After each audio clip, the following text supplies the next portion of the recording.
Okay, so welcome back from lunch. I'd like to introduce the next talk called Visiting the Bear Den by Joan, calvet, Jessy, Campos, and Thomas Dupuy from ESED. Thank you.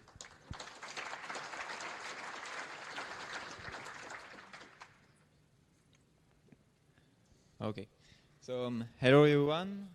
I'm Thomas. I'm a malware researcher at ESET, an IT security company, and I'm here with my two colleagues, Jessy and Joan, to talk about a group of attackers we have been tracking for the past 2 years.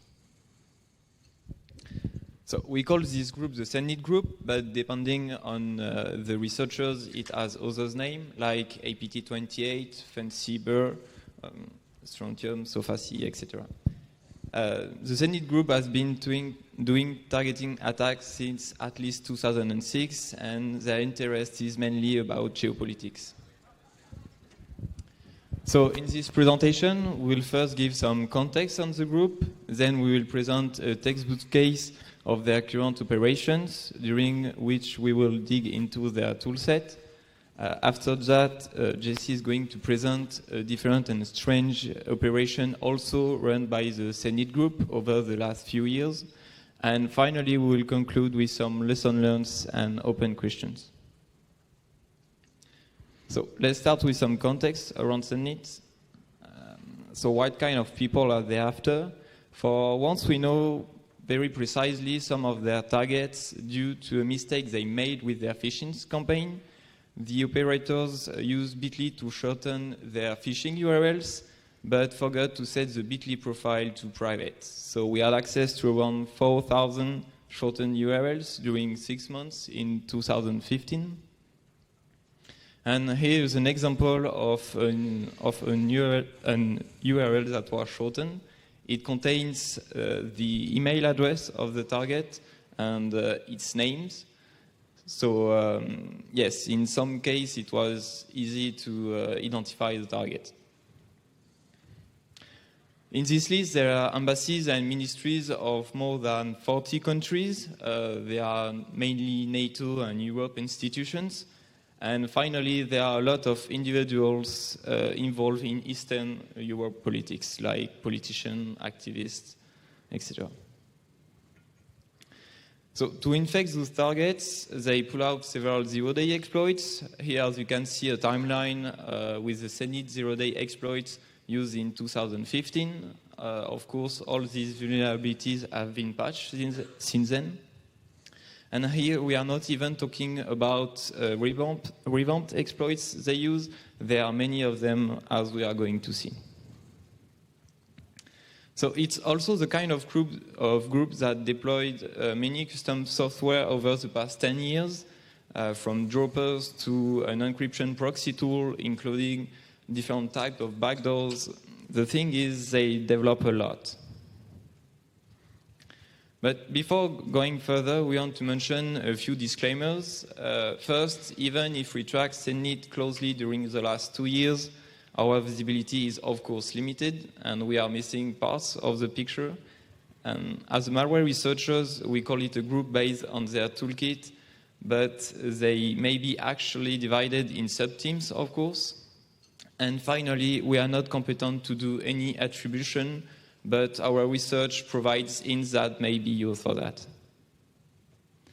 So let's start our journey in Sednit toolkit with Serge. So Serge is actually a code name for an imaginary Sednit target. He works for a government and has access to sensitive information. The chain of events and the timings that we are going to present in Serge's attack are in line with several real cases we recently investigated. And we use Serge as a textbook case to present a part of the Sednit toolkit. So somewhere recently, it's Monday, 9:30, our buddy Serge arrives at work, grabs a cup of coffee, and opens an email. So this email supposedly came from Stratfor, which is a so-called an intelligence company, and which provides regular reports on geopolitics. And if we look closely at the URL, we will notice that the domain mimics the legitimate Stratfor domain. But also, the URI is the same as an article on the Stratfor website, except that an ID was inserted in the middle, probably to identify the target. So Serge clicks on the URL and meets Sedkit. Sedkit is a Sednit exploits kit. It's used only for targeted attacks. As we just saw, its entry point URLs mimic legitimate URLs.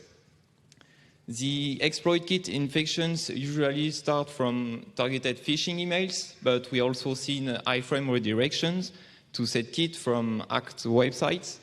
And we found Sedkit in September of 2014 for the first time, and is still in use. So as a classic exploit kit, when you visit it, you receive a landing page that will build a Reconnaissance report on the machine. The Sedkit landing page contains around 200 lines of JavaScript, and the code stays the same over the last year. You can see a beautified extract of this landing page. First, it retrieves the time zone. Second, it enumerates the properties of a JavaScript object called navigator and screen, which provides information on the browser and on the user screen. And finally, it enumerates the plugin installed in the browser. As you can see, there is a special case for Internet Explorer where Java and Flash are detected by special methods. And just to mention, the comments here are from the developer. So to give you an idea, here's a report from Serge's computer. It's a JSON representation. So you can see it contains a lot of information such that the server can select the targets very precisely, not only on their config, but also on the language they speak or the time zone they are in. However, we don't know very precisely what the operators are looking for. We crawled the exploit kit with various configuration and different IP addresses. Sometimes it works, sometimes it doesn't. And right now, we don't know really why. So let's say that Serge is selected to be exploited and visits the Sednit exploit factory. Here's a list of exploits that we saw from Sedkit since its beginning. As you can see, 3 of them were zero-day exploits at the time they were used. Interestingly, there is an exploit for MacKeeper, which is a cleaning tool for OS X made by a company from Ukraine, and probably used mainly by people from Eastern Europe. And the other exploits are revamped exploits, and we are going to describe one of them that we recently found, which is not documented as far as we know, while the zero-day exploits have been well described by other researchers. So this exploit targets the CV 2014-6332. This vulnerability is an integer overflow in Internet VBScript engine, and it allows arbitrary read and write in memory. We saw Sedkit delivers this exploit for the CV in October 2015 for the first time, and in this case, it just reused a public proof of concept to disable the safe mode and download the next stage binary with PowerShell. But recently we found a very different version of this exploit, more complex. It was used in February 2016, and this exploit didn't disable the safe mode, but directly execute a ROP shellcode. The code is pretty big, around 400 lines of VBScript, and interestingly, it's custom, and we didn't find any similarities on the internet. So here's a beautified code of the function to build the ROP chain, and this chain will be executed thanks to the vulnerability. We are not going to dig into the exploit itself, as we are still analyzing it, but there is something striking here. Indeed, the code contains a lot of helpers function. It actually looks like a framework for exploitation, for exploits in VBScript. And for example, you can see a function to retrieve the code section address of DLL on Windows 7. As you can see, it's a lot of effort, but please do not try to read this. It's VBScript, you know. So to summarize, it looks like an exploitation framework. It smells like an exploitation framework. So we believe it's an exploitation framework. Here are some of the function names. You would expect to find those functions on the internet somewhere, but there is no sign of them. So guys, if you ever seen this, please let us know. So back to Serge's cases. The exploit downloaded on its computer downloads payload, and Serge meets SEDUPLOADER. SEDUPLOADER is usually downloaded by Sedkit. This component actually includes two binaries, a dropper and its embedded payload, and it's generally the first component deployed on the victim. We dated the apparition of SEDUPLOADER in March 2015, and it's still in use. So let's start with SEDUPLOADER dropper. As you can see, its workflow quite straightforward, but it contains some interesting features. The first one is a weird anti-analysis trick. Here is a snippet extract from X-rays.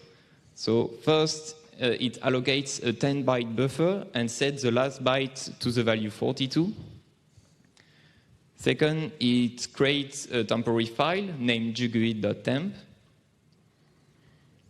Third, the code writes 1 million times in this buffer, in this file, and then reads 1 million times in it. And finally, it checks if the last byte of the 10-byte buffer still contains the value 42. If it's not the case, SEDUPLOADER will terminate its execution. So this code looks strange, and we believe it's a kind of anti-emulation trick.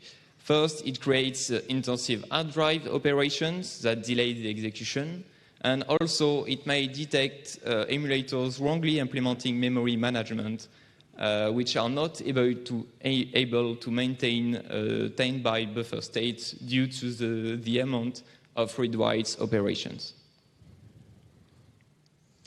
The next step is decrypting the payload and decompressing it. These operations are implementing in a C++ class named uploader by the developer. And the next part is the juicy one. The dropper uses local privilege escalation exploits. Depending on the sample, one of these two CVs can be exploited. The first one was a 0 day at the time that Sednit used it. And the second one is another gift from Hacking Team Leaks. Finally, the dropper makes the payload persistent on the system. Interestingly, we saw many different techniques used over the past month. Some of them only used when the dropper runs with system privileges. And here you can see just a few of them, like Windows COM object hijacking or JavaScript code executed in RedDLL32. And just to mention that these two techniques were first seen in other malware and then integrated in SEDUPLOADER dropper. So seeking inspiration in crimeware is something usual for the Sednit Group. So at this moment, the payload is running on Serge's computer, and SEDUPLOADER payload, it's a kind of Reconnaissance malware, and you can see here the simplified workflow. So the first part is establishing the network connection with the CNC server. It's probably the most remarkable part of the payload. It's changed several times in the last few months. And the first method is a basic one. It tries to contact a CNC server, and if it works, it just moves on. However, if it doesn't work, it retrieves a proxy credential. For instance, for Firefox, the payload will look for the profile file and parses it. If it succeeds, it will contact the CNC via the proxy using these credentials. And last but not least, if all previous techniques didn't work, it will wait for the user to launch a browser in order to inject in it. The next step is to send a first stage report to the CNC server. This report begins with an ID generated to identify the computer, a process list, disk information, and build number, which is hard-coded in the binary. And then it sends all of it encrypted through the network link that was previously established. And you can see it's a small report, probably to filter out security researchers. The final step is retrieving a config from the CNC server. Here's the different values handled by the last version of SEDUPLOADER payload. I will not pass through them, they are quite explicit. But the main purpose here is to download the specific file from the CNC and execute it as a DLL or an executable. So to conclude, just a quick anecdote. In SEDUPLOADER samples, the return code of each API call is printed into a file. Here's the beginning of this file. That's kind of API execution trace. And each line corresponds to one Windows API call and begins with an acronym indicating which type of API call was logged. So the developer probably used that to debug the code. So why not? Okay. So now let's get back to our chain of events. We are still day one, and Serge's computer is still infected with SEDUPLOADER. Same day, 30 minutes later, now that the operators are sure our boy Serge is not a malware researcher, SEDReco is downloaded on Serge's computer by SEDUPLOADER. So SEDReco is a classic backdoor with numerous commands, and it has the ability to extend its behavior by loading external plugins. And it is usually deployed after a successful infection, like in Serge's case.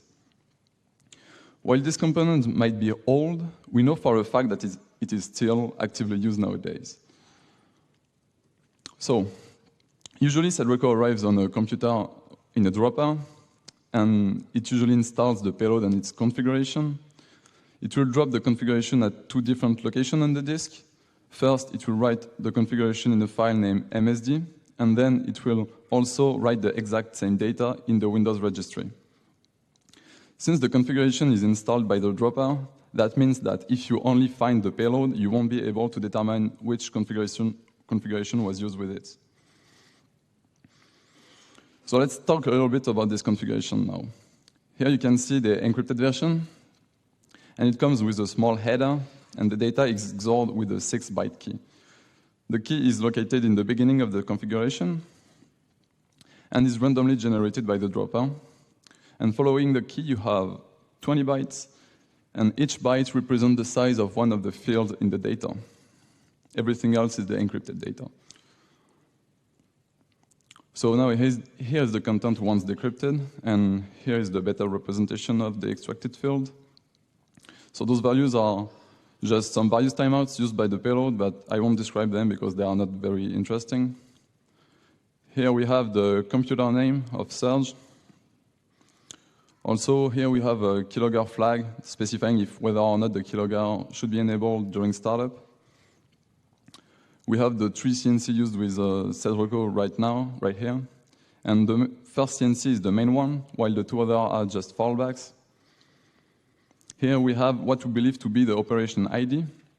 And we have found so far 4 different operation IDs. They are shown on the screen. And here, as I mentioned before, SEDReco has the ability to load external plugins. So at the end of the configuration, the plugin path will be stored, but they are missing right now because the payload doesn't come with any plugin when dropped. So let's talk about the payload that uses this configuration now. The initial payload usually comes with 26 commands, and each command is identified with a unique number. Those commands are registered by an export called register new command. And here you can see the registration of a few of them.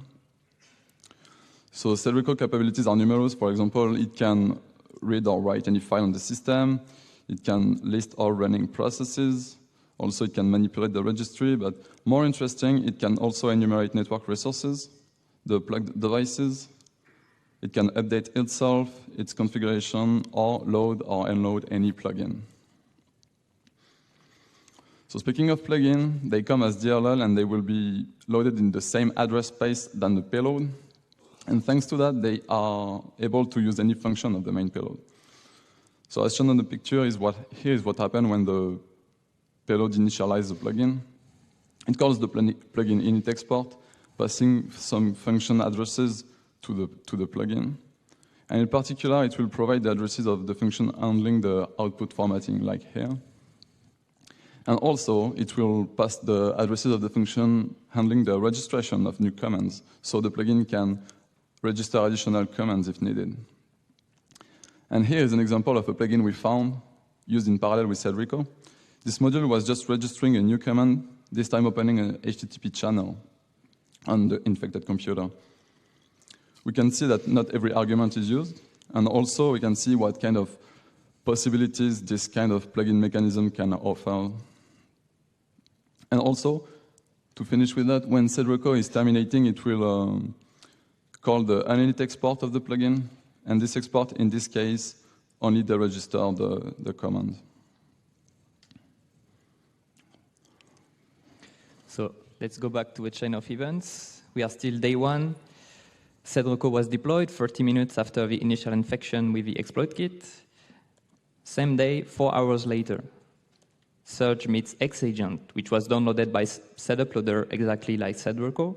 So XAGENT is a modular backdoor written in C++, and for which there exists at least a Windows, a Linux, and an iOS version. XAGENT is really the flagship backdoor of Sednit. They use it in most of their operations, usually after the Reconnaissance phase, like in the case of Serge here, but also sometimes as a first-stage malware. We dated the apparition of XAGENT in November 2012, and it is still in use. So at this point in this presentation, you are going to expect some reverse engineering on C++ binaries, except that, due to a mistake from the operators, we recently got access to the source code of XAGENT. So we are going to do some C++ source code reverse engineering. There is an extract of the files we found. It's a fully working C++ project of the Linux version of XAGENT, and it was compiled in July 2015, which we know because there is a bin folder with a binary from this date inside. The project contains around 18K lines of code in 59 classes, so it's pretty big. And we believe this Linux source code derives from the Windows version of XAGENT, because at several places in the code, the developers commented out some Win32 API calls and replaced them with some Linux-specific API call, like in this case for thread termination. Finally, there are several versions of XAGENT, and the source code is major version 2, while the currently distributed binaries are version 3. But the source code still matches the core logic of the version 3 binaries. As you would expect in such a big project, the source code is heavily commented, and the comments are basically a mix of badly written English with some Russian and some ASCII to describe the data structure. So that being said, let's dig into the code. The logic of XAGENT starts in a function called startXAGENT, located in main.cpp, and you can see here an extract with the main steps. First, an agent kernel object is instantiated. That's the execution manager of XAGENT, the kernel. Second, an iAgent@channel object is instantiated. That's the means of communication with a CNC server. And as you can see, in the project, there are actually two channels, one using the HTTP protocol, called HTTP channel, and one using emails, called mail channel. But as you can see, the developers commented out the mail channel instantiation, even though XAGENT is completely capable to manage both of them at the same time. Third, two iAgent module objects are instantiated, and those modules implement the functionalities of XAGENT. Remote shell provides the shell access to the operators, while FS module is a wrapper for file system operations. And as you can see, the developers commented out the keylogger module instantiation. Then there are some calls to the kernel method register channel and register module. And with that, the kernel starts managing those modules' execution and pass their communication through the registered channel. As you can see, the developers commented out the registration of the left-out channel and module. And finally, there is a call to the kernel method start work, which creates execution threads on each module and channels. So something I would like to point out here is that the strategy of commenting out certain modules and certain channels is something we previously observed in the binaries. Indeed, each XAGENT samples come with a combination of modules and channels specifically chosen for the target. And the developers can actually, later on during the execution, deploy new modules and new channels by sending a specific command to the kernel and the C++ object they want to deploy as a module or as a channel. So you get an idea here about the design behind XAGENT, which is quite elegant. So now let's focus on the communications with the CNC server. Here is a simplified view of the communication workflow. At the center, on the XAGENT infected computer, there is the kernel run method, which is in an infinite loop. And first, it fetches messages from the modules, and notice that the kernel itself is a module. Those messages are unencrypted C++ objects, which are then serialized and encrypted by the kernel, and then given to the channel controller, which is the interface to contact the CNC server. And the channel controller simply forwards the message to the server. In the other direction, the channel controller regularly asks the CNC server for encrypted message for a specific module, and then gives a message to the kernel which unserializes this message and decrypts it, and then gives it to the intended module. So one of the beauty behind this simple design is that the channel controller is completely unaware of the actual channel implementation. And as I said before, it can be over HTTP or over emails. And the channel controller can use both of them transparently. And in fact, it will automatically switch to a different implementation if the currently used one is not working anymore, and if it has the two implementations at its disposal. Speaking of a channel, let's focus on the email channel. How is it working? The workflow is quite simple. When the channel controller has a message for the CNC server, the mail channel sends an email with the message as an attachment to an inbox. And this inbox can be a free mail address, a Sednit custom address, or even a hacked email address. This one is just an example, of course. And then the CNC server retrieves the email and processes the attachment from the inbox. In the other direction, when the CNC server has a message for one XAGENT module, it sends an email with a message as an attachment to a different inbox, and then mail channel retrieves the email and processes the attachment. So that sounds easy, right? But the thing is, when you are using emails to build a command and control channel, first you need to have a way to distinguish your emails, the CNC emails, from unrelated emails that could be in the inbox, like spam. And secondly, you need to have a way to bypass the spam filters that could be on your way to the inbox on the SMTP servers. To do so, the Sednit developers implemented what they call the P2 scheme, which they describe as a level 2 protocol. And this protocol defines how XAGENT emails are built. And you can see here an email matching the protocol.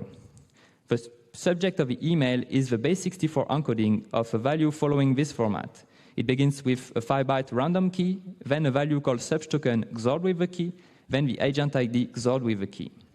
And the subj token value here is known by both the CNC server and XAGENT. And that's how they are going to distinguish their emails from unrelated emails. They decode the email subject and check if subj token is here. In practice, in most XAGENT samples, the subj token is a 7-byte value strangely containing the string China.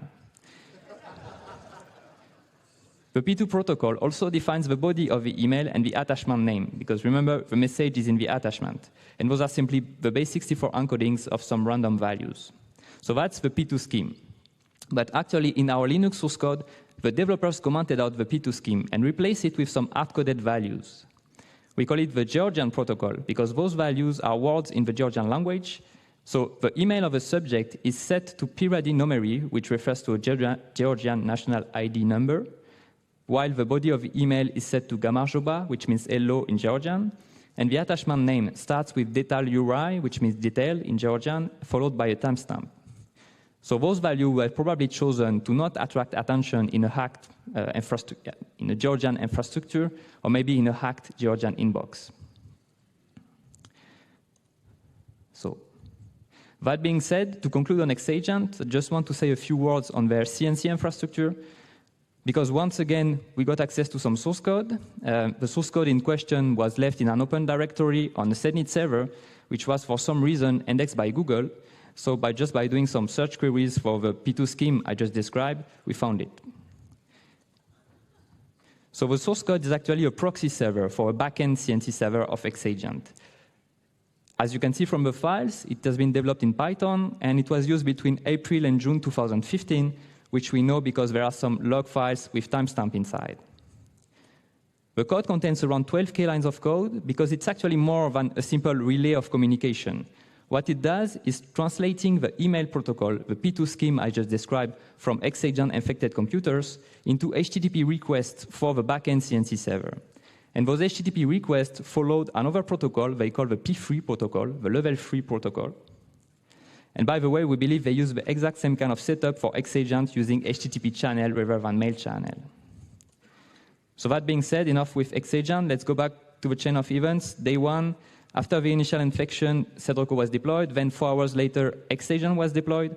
So at this point, Sednit got their 2 spying backdoors on Serge computer, such that if one of them is detected, they don't lose the access to the computers. The next days are going to be about information exfiltration and lateral movements in Serge network. So during the next 3 days, first, Sednit is going to drop some password extractor tools. And very often, they use a set of tools called Security-Exploded, which are freely available on the internet.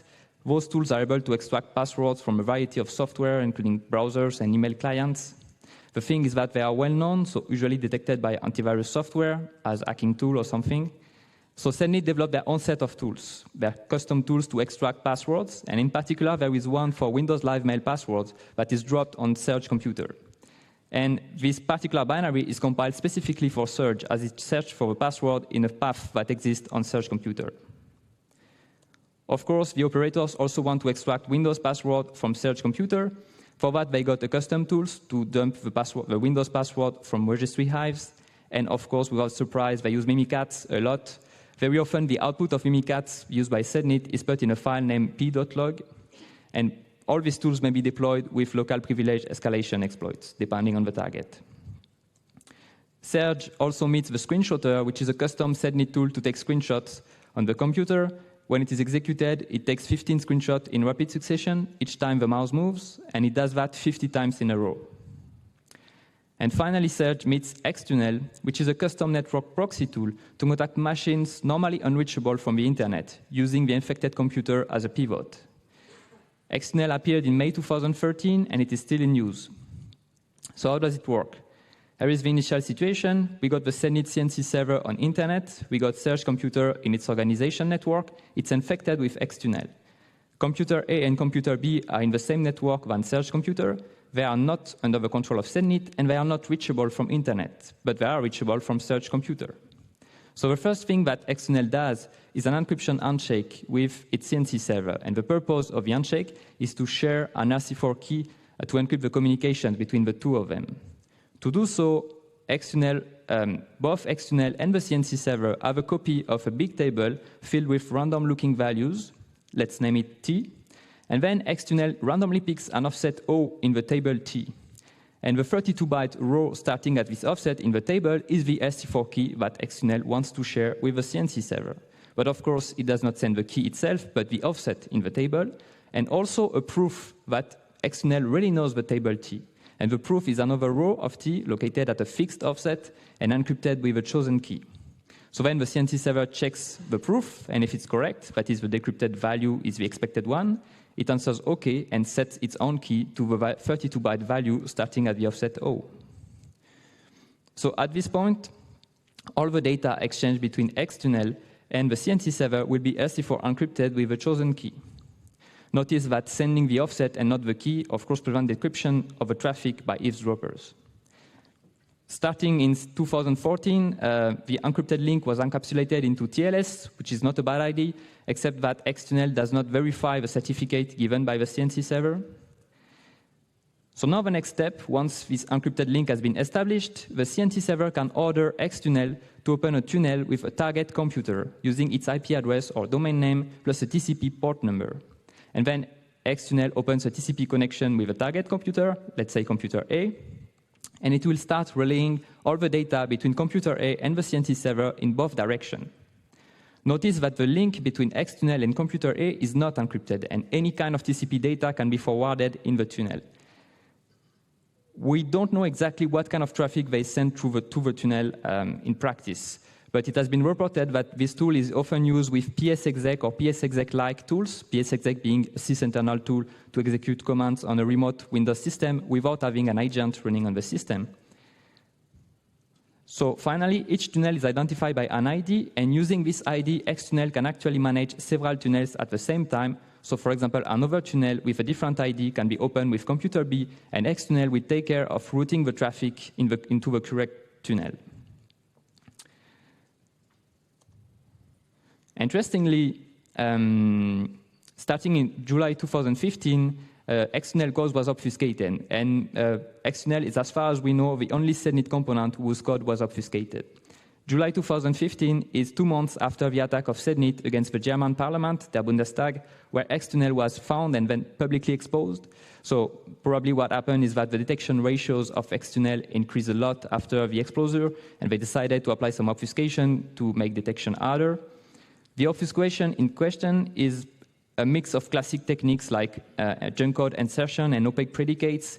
To give you an idea, here is the control flow graph of a small Xtunnel function before the obfuscation and then after the obfuscation. So by the way, if you are building some automatic disobfuscation tool, Xtunnel might be a good toy example because we got samples unobfuscated and then obfuscated with the exact same behavior. And we don't know which tool they used to implement the obfuscation, but knowing Sednit, it may be something completely custom. So enough with Xtunnel. Let's go back to a chain of events. We just had 3 days of information exfiltration and lateral movements. The last action from the operators during this first week will be to set up an additional persistence method on Serge computer for long-term monitoring. So Friday, around 11 a.m., this long-term persistence consists in a special XAGENT binary that is copied in the Microsoft Office folder under the name msi.dll. And this copy operation is done by another binary dropped on the machine. This binary needs to have administrative rights in order to write into the Microsoft Office folder. So for that, they use a local privilege escalation exploit, and then the binary copies the XAGENT msi.dll into the Microsoft Office folder. To understand what happened next, first you need to know that there is a legitimate Windows DLL named msi.dll stored in System32 and used in particular by Office applications. And also you need to know that the XAGENT msi.dll export the exact same function names than the legitimate msi.dll. So you have guessed what happened next. Each time Serge starts an Office application, the XAGENT msi.dll is loaded because it is in the local Office folder and thus it is found before the System32 version.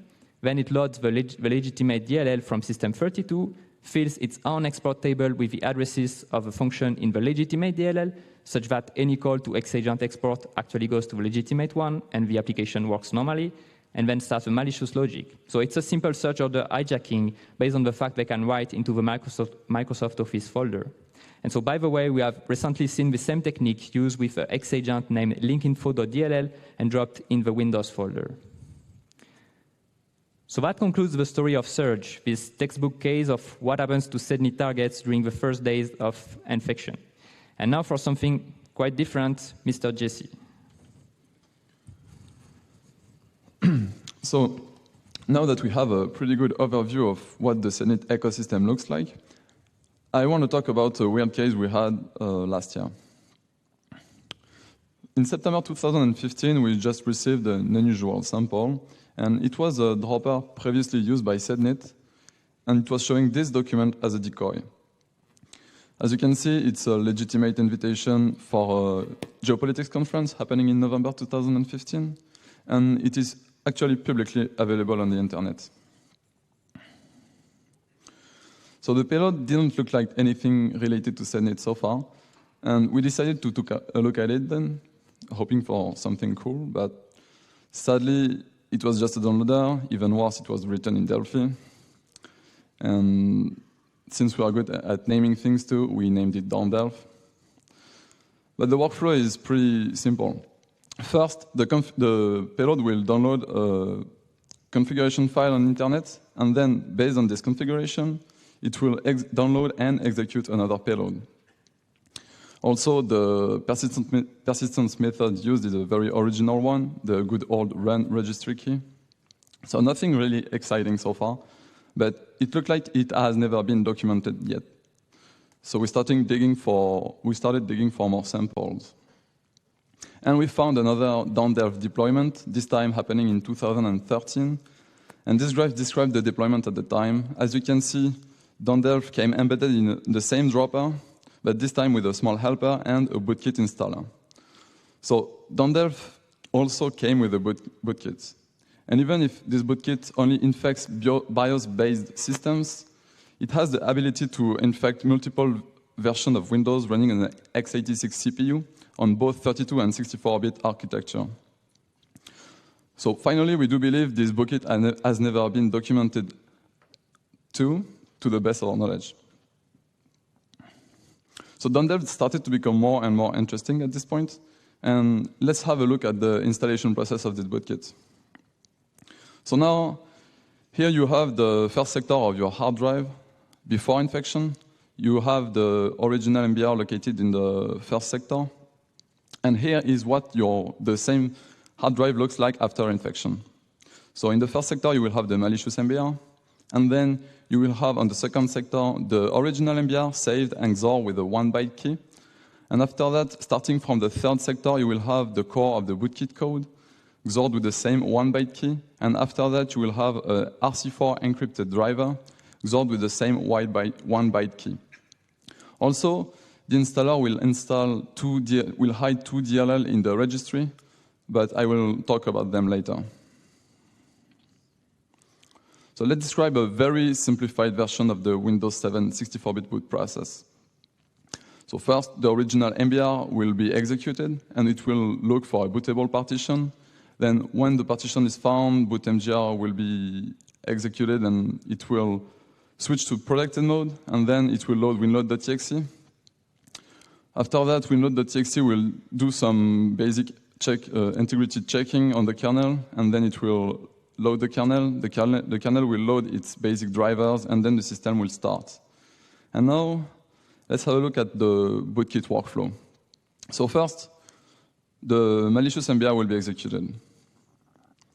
And in a very classic way, it will first hook the interrupt OX13, and this interrupt handles all low-level read-write operation on the disk.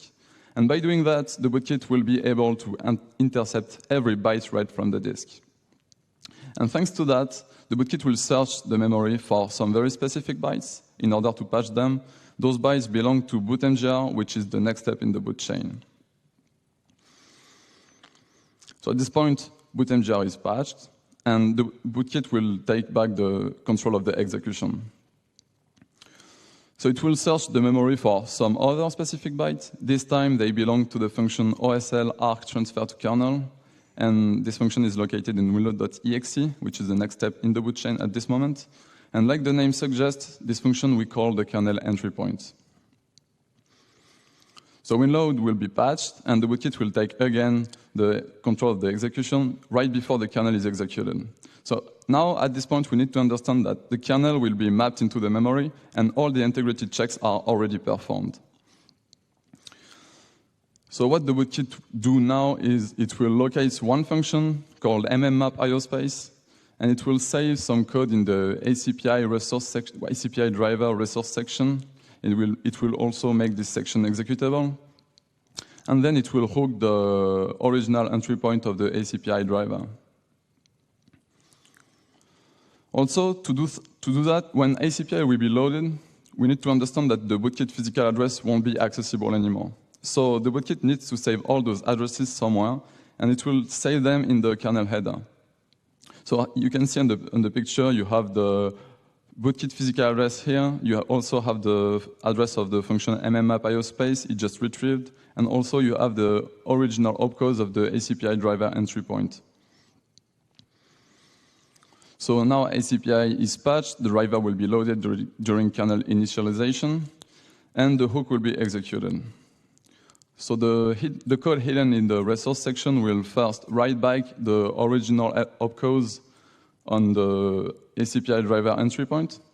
Then it will map the Bootkit physical address into the virtual address space with the function mmmap IO space it just retrieved before. And after that, it will be able to finally decrypt the hidden driver. So now, there is three components involved at this point. First, the Bootkit driver will decrypt the first DLL hidden in the registry. This DLL is called by the developer the user mode component of this Bootkit, and it will be manually mapped into the explorer.exe process memory. And then this user mode component will decrypt another DLL. This time it's downdelf, and it will just load it into Explorer 2. But something was odd with this workflow. They used 2 DLL instead of directly injecting downdelf in the explorer.exe process memory. And we don't think downdelf actually fits with this Bootkit. And we have found more other evidences that downdelf was not intended to be used with this Bootkit at first.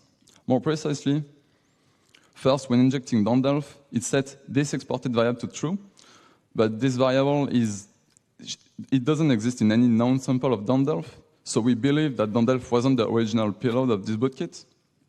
And also, we believe that this Bootkit, or at least its driver, is connected to the Black Energy malware. Because we have found several shared features between the two families. Like when the user mode component is manually mapped into Explorer's memory, there will be a bunch of relocation fixing and some other things, and all this code is shared between the downdelf samples and the Black Energy samples. And also, to inject the user mode component into Explorer, it will rely on 3 exports, respectively entry, EP data, and dummy. And those 3 exports are shared. You can find them in the Black Energy samples and in the downdelf samples, and they are used in the exact same way. So this might indicate that the developer have access to the Black Energy source code too. But enough with this Bootkit now. Let's go back to downdelf. We looked for some more samples, and we found another deployment, this time in 2014, and downdelf came with a kernel mode rootkit. So at this point, downdelf was definitely more interesting than we thought. And let's quickly talk about this rootkit. So its main purpose is to ensure downdelf persistence on the system, and to do so, it will just inject the DLL downdelf in the explorer.exe once again, this time using the APC mechanism. And also, it will hide everything related to downdelf to the user and the system, so you can see any file, registry key, or folder on the disk. Thanks to the developers, they just left all kinds of debugging information in the samples. So here is the exact output during the driver loading. And you can see on the picture the files, the registry keys, and the folder to hide, as well as the DLL path the path of the DLL to inject. So we have found 2 implementations of this rootkit. The first one was targeting Windows XP computers, and it was just doing some basic SSDT hooking, while the other one was a Minifilter driver targeting this time more recent version of Windows, and it is based on an open source example made by Microsoft. So let's have a quick look at one of the functionalities of this rootkit. I won't go too deep into the Minifilter's details. I just want to give an example of the rootkit capabilities. So every time a directory or a file will be accessed by an application, this code will be executed. And first, the rootkit will query the file name. Then it will check if the file name or the path matches one of the rules we've seen before. And then if it matches, it will just return the status not found to the application, so the application doesn't know the file exists at this point. And once again, we believe this rootkit has never been publicly documented. And we also found a 64-bit sample of this rootkit, but sadly, we are missing the dropper, so we don't really know how it manages to bypass the driver signing policy. And interestingly, it looks like this sample was targeting a computer running Kaspersky Internet Security. So to summarize, we found only a few samples of downdelf. It was used during the past 3 years, and this is not a lot of samples, so they were probably very careful with it, and they probably used it to target some specific victims. The CNC servers of downdelf was active during the past 2 years. This is quite a long time. It went under the radar. And they used the Bootkit working on Windows XP and Windows 7. They also used the Rootkit working on the same version of the operating system. So in short, they work very hard on the persistence methods, which is unusual in such cases. So why did they work so hard to hide such a crappy component? And also, none of them were publicly documented. And to finalize, we know that Dandelf was used in the past to download XAGENT as SEDReco we mentioned earlier. So it's now time to conclude with some speculative mumblings, because after looking at so many Sednit binaries over the last 2 years, the temptation is big to try to draw some general conclusions. And I'm not talking about attribution, I'm talking about their software, the way they work. And in particular, there is a question we are often arguing about between us. As we try to show in this presentation, the diversity of Sednit software is quite impressive. If you think about it, there is a Delphi downloader, a Windows Bootkit, a modular C++ backdoor, an exploit kit, an infrastructure with a bunch of custom exploits, and the list goes on. And this diversity is, of course, good for them, because it makes detection and tracking harder for the defenders. So the question is, how did they come up with such vast software ecosystem? And did they develop themselves? Did they outsource the development? So we have a few hints regarding these questions. First, Sednit binaries are often compiled specifically for a target and after the target has been infected. And the perfect basic example of that is this XAGENT sample containing the login and passwords of employees of the Ministry of Internal Affairs of Georgia, used by the mail channel of XAGENT. And so this sample was made specifically to be run inside this organization. More generally, Sednit malware are in constant evolution, and in particular, Xtunnel, SEDUPLOADER, XAGENT, they change a lot since their first version. In other words, the developers are part of the team. They are not outsiders paid for a one-time job. Also, among the variety of Sednit software, there are some shared techniques, like building RC4 keys as the concatenation of hard-coded and randomly generated values, or using hard-coded tokens in network messages. These are just 2 examples of techniques present in several Sednit software that are developed in different languages. So it's not copy-pasted code, it's the re-implementation of the same idea. So this may indicate that the same developers are behind all this software. Another remark on the development process of Sednit is that Sednit software contains some basic programming mistakes. There is one in the Linux XAGENT code where a thread handle named handle get packet is terminated using the API pthread exit, but it should be handle send packet, as you can see from the condition before and from the commented Windows code. So it's a wrong copy-paste in the Linux version. Or this one in Xtunnel, where a report message is built for the CNC server when a tunnel has been opened with a target computer. So the IP address of the target computer and the port number are written in a 6-byte buffer, except that the memory pointer is not incremented between the 2 writes, and thus the port overwrites the first 2 bytes of the IP address. So we can assume the CNC server does not even check the report, and that's how the mistake gone unnoticed. So these are just 2 quick examples of basic mistake you can find in Sednit code. There are more. So clearly the developers do not have a code review process, and overall Sednit code often feels really hackish.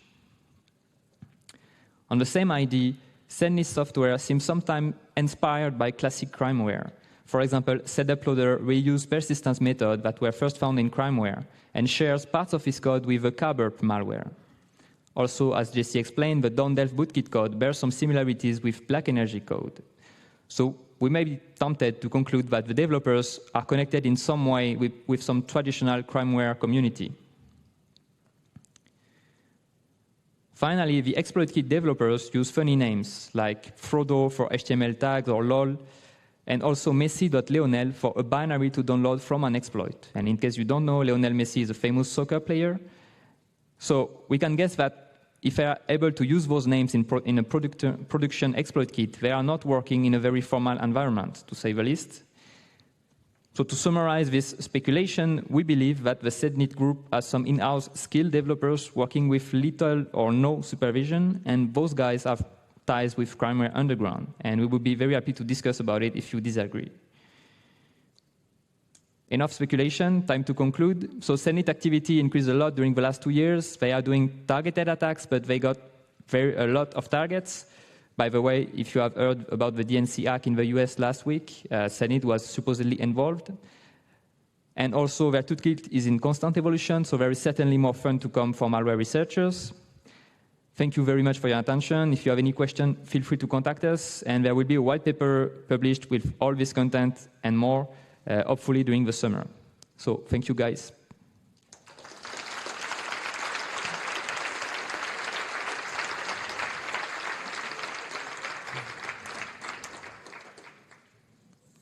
If you have any questions. Thanks. Oh.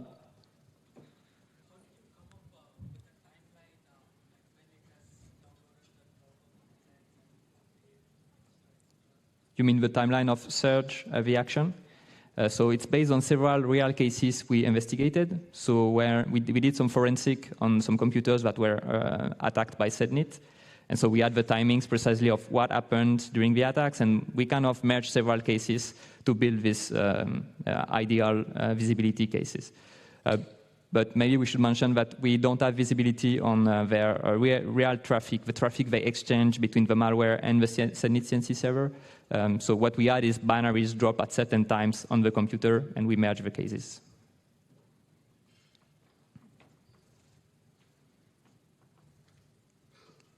Thanks.